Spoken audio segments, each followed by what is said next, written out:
मराठा समाजाला आरक्षण मिळावं म्हणून मागच्या काही दिवसापासून मनोज जरांगे पाटील हे सारखं आंदोलन करतायत। या आंदोलनाला अखेर यश मिळालं आणि आज सरकारने मराठा आरक्षणासोबत जे काही किचकट प्रश्न होते ते सुद्धा सोडवलेत। मनोज जरांगे पाटील यांनी तर कालपासूनच परत उपोषण सुरू केलं होतं, तेही आज संपण्यात आलंय।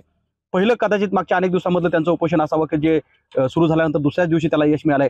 त्यांच्या गावकऱ्यांना काय वाटतं? मी मनोज जरांगे पाटील यांच्या मूळ गावी मातोरीमध्ये आहे, त्यांच्या आई माझ्यासोबत आहेत। आई, बघितलं का तुम्ही की मनोज जरांगे पाटलांचं जे काही आंदोलन होतं त्याला यश मिळालंय आता? हा मिळालं? हा मिळालं। किती दिवसाचा संघर्ष होता? किती दिवस चालू होता उपोषण? पहिल्यापासून सांगायचं म्हणल्यावर ते 40 वर्षापासून होतं आणि आता 7 महिने। बर अंतरवालीला 7 महिने।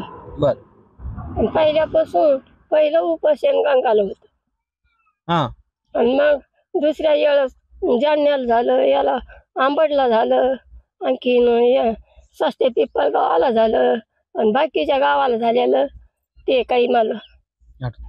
पण आज आनंद झाला का की उपोषण? आज आनंद झाला। जरांगे पाटलाला हे आरक्षण भेटलं, साऱ्या महाराष्ट्राच्या लेकरा बाळाला कल्याण झालं। संघर्ष केला? किती संघर्ष केला काय ते मनोज जरांगे पाटलांनी? किती संघर्ष केला मागच्या अनेक दिवसापासून यासाठी? लई केला। देवाचं त्यांनी रान केलं, लेकरं बाळ सोडून दिले, वनाला गेले। 7 महिन्यापासून लेकरं बाळाच्या दार असा उंबरा नाही ओलांडला, लेकरं बाळाचं तोंड सुद्धा नाही बघितलं, पण त्याचं फळ मिळालं आता? त्याचं फळ मिळालं आणि साऱ्या त्याच्या पाठीमाग सारं महाराष्ट्र उभं आहे। कल्याण केलं त्यांनी, साऱ्याचं कल्याण केलं जरांगे पाटलांनी। तुम्हाला आनंद झाला? आम्हाला आनंद झाला। साऱ्याच्या लेकरा बाळाला साऱ्याला दिलं, कल्याण केलं त्यांनी। असंच का? पण याच्या अगोदरचा संघर्ष कसा होता? म्हणजे ते किती दिवस घरी यायचे, किती दिवस आंदोलनामध्ये बसायचे, हे बघून कधी वाईट वाटत होतं? ते पहिल्याने सोपं होतं तेव्हा नव्हतं वाईट वाटत, पण आता वाटत। आता केव्हापासून वाटत? जालन्याला हे झाल्यापासून अवघड अवघड दिसायला लागलं। आणि आम्ही गावरान माणसं, आमच्याला काही माहिती नसतं। हा असं असतं। बोलणं झालं का तुमचं पोराच्या आता मुंबईला गेल्यापासून? नाही, पाटला संग नाही बोलणं झालं। नाही झालं का? नाही, पाटला संग बोलणं नाही झालं। आणखी काय म्हणायचं? पण आता तुम्ही आनंदी आहात प्रश्न मिटल्यामुळं? हा, आम्हाला आनंद झाला। माझ्यासोबत त्यांचे कुटुंबीय पण आहेत, जे की खरं तर त्यांच्या सगळ्या आंदोलनाचे साक्षीदार आहेत। मागच्या अनेक दिवसापासून मनोज जरांगे पाटील हे जरी आपल्याला आंदोलन करताना आपण बघितले असले तर त्याच्या पाठीमागे मात्र त्यांचं कुटुंब कायम खंबीरपणे उभं असतं। मला सांगा, काय वाटतं तुम्हाला आज ज्यावेळेस? आनंद वाटतो। पाटलांनी आरक्षण मिळेलं ते पाटील काय शिवाजी महाराजच आले, तर पाटलाच्या रूपात शिवाजी महाराज आहेत आणि त्यांनी अनेक आनंद आंदोलन केले, तर घरी सांगत पण संघर्ष भरपूर केला। संघर्ष भरपूर आहे त्यांच्या। सगळा महाराष्ट्र जिथून नाही तिथून लोक आहे त्यांच्या माग एकदम आनंद। आम्ही सगळे त्यांच्या पाठीशी उभा आहेत। त्यांना आम्ही साथ देत होतो। ते आम्हाला बोलत नव्हते, काही नव्हते, आमच्याकडे थांबत बी नव्हते। त्या दिवशी इथून गेले तर नुसतं दर्शन घेतलं, आमच्याकडे पाहिलं सुद्धा नाही त्यांनी। कुटुंबाकडे दुर्लक्ष केलं पण समाजासाठी केलं। समाजासाठी त्यांनी एकदम जीवाचं रान केलं त्यांच्या। पण आज शेवटी फळ मिळालं।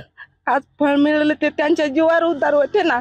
2 दिवस झाले पुन्हा त्यांनी पाणी सुद्धा घेत नव्हते। रात्रीच बोलले ते काल, मी पाणी सुद्धा घेणार नाही, सरकारने मायबापांनी नाही दिलं या साऱ्या समाजासाठी। तर त्याच्यामुळे आमचा जीव एकदम त्यांच्या ह्याच्यात होता, पण आज आम्हाला सकाळ धरून आनंद वाटतो।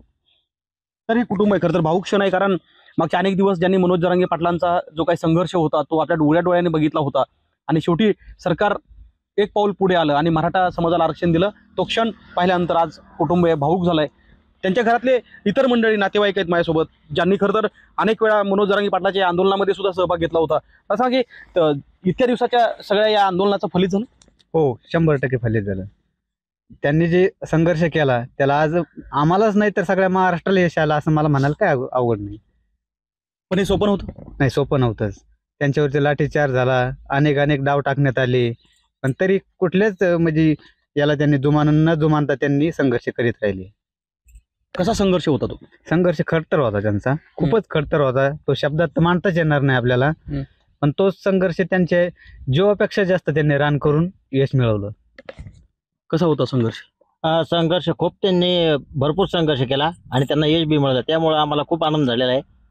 मी त्यांचा एका गल्लीत आम्ही राहिलेलो दोघं पण सोबत क्रिकेट खेळायचो होतो आम्ही दोघं. त्यामुळे मला विशेष आनंद भरपूर झालेला आहे. हे सगळे गावकरी आहेत, नातेवाईक आहेत, ज्यांनी खरं तर आनंदोत्सव सुरू केलाय. गावामध्ये डीजे वाजतोय, गुलाल उधळला जातोय, पेढे वाटले जात आहेत आणि हा जो काही आनंद आहे तो आता आपण बघतो की मनोज जरांगे पाटील यांच्या घरापर्यंत सुद्धा पोहोचलाय. खरं तर मागच्या आंदोलनाच्या या सगळ्या काळामध्ये मनोज जरांगे पाटील हे घरापासून दूर राहायचे. ते आपल्या मुलापासून, आईपासून, वडिलापासून दूर राहायचे. मात्र ज्यावेळी ही बातमी त्यांच्या कानावरती आली, मराठा समाजाला आरक्षण मिळालं, त्यानंतर मात्र कुटुंबीय आनंदित झालेत. कारण आता तरी त्यांना असं वाटतं की मनोज जरांगे पाटील हे जे समाजासाठी घराबाहेर पडले होते ते आमच्यात येतील आणि कदाचित आमचा आनंदोत्सव आणखी वाढेल. गोविंद शेळके, एबीपी माझा, मातोरी, बीड. एबीपी माझा, उघडा डोळे बघा नीट.